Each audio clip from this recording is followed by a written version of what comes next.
Well, it's time now to take a look at this Friday's French front pages, and Elena Casas, our press reviewer, joins us for that. Hello, Elena. Hello, Lorna. Right, so what's making the front pages today?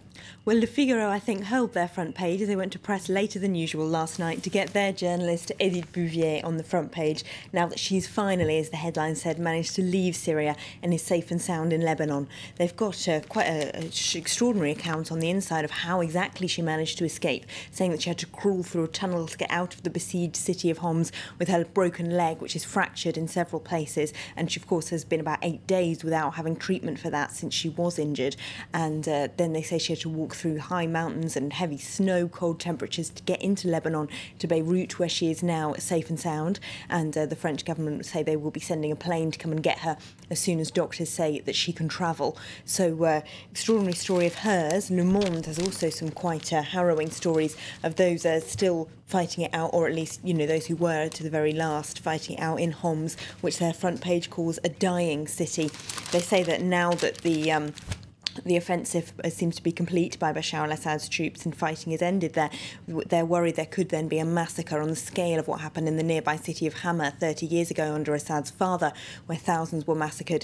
Because there's no journalists left there, the eyes of the world can't really see what's going on. They're worried that al-Assad could then carry out a massacre and thousands could die. But they do say this is different from 30 years ago because there is so much attention being put on Syria just now, and the international community has turned so far against him. They say Assad must realise these are the dying days of his regime.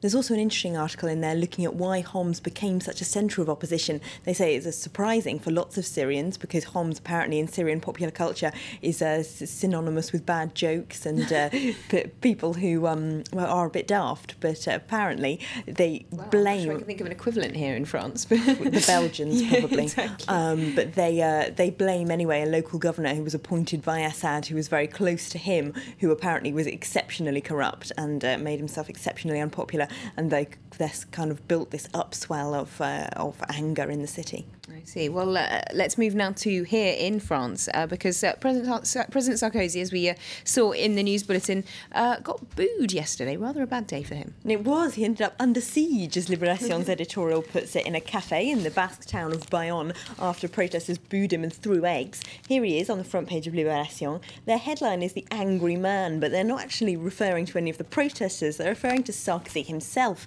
That's because he reacted to that by blaming the socialists for encouraging a violent atmosphere in politics, although the people who booed him weren't even necessarily François Hollande supporters. They were Basque independentists and students, but he blamed Hollande nevertheless in name and said that Hollande was encouraging the épuration of people who oppose him. Now, during the Second World War, épuration meant ethnic cleansing, so it's quite a strong and extremely loaded word for him to use, and Libération points out this is his second strong person attack on Hollande in a week. He attacked his girlfriend for being in the pay of her boss Vincent Bolloré earlier this week. So they say they've interviewed the former socialist Prime Minister Michel Rocard on the inside, who says this campaign is getting increasingly personal, insulting and violent on both the left and the right. Okay. Well, the ill-gotten gains of African dictators is also making front pages this Friday. Yes, the African presidents with this scandalous lifestyle is Le Parisien's headline. They're focusing on the presidential families of Equatorial Guinea, Gabon and Congo-Brazzaville. That's because they own vast amounts of wealth here in Paris, and prosecutors here are trying to find out if it was bought with ill-gotten, corrupted public funds from their home countries and if they can confiscate it back. They've got a map in there of some of the most expensive areas of Paris, showing just how many properties in those areas are owned by the presidential families of those countries, which includes apparently a 19 million euro historical home owned by the president of Gabon's family. And they talk about his daughter having spent €1 million on haute couture here in Paris in the last year. So the prosecutors are trying to get some of that money back.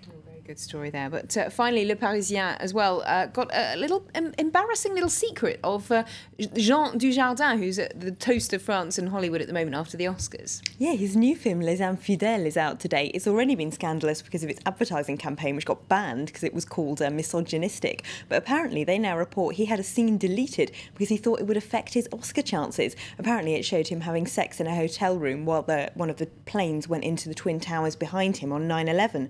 So he he obviously thought this sort of offhand treatment of 9/11 wouldn't go down well with US Oscar voters. And the original version shown to producers had that scene in, and then he had it deleted at the last minute to try and help him win that Oscar. I think I can certainly see why from the sounds of it. Thank you very much indeed, Elena, for that look at all today's French front pages.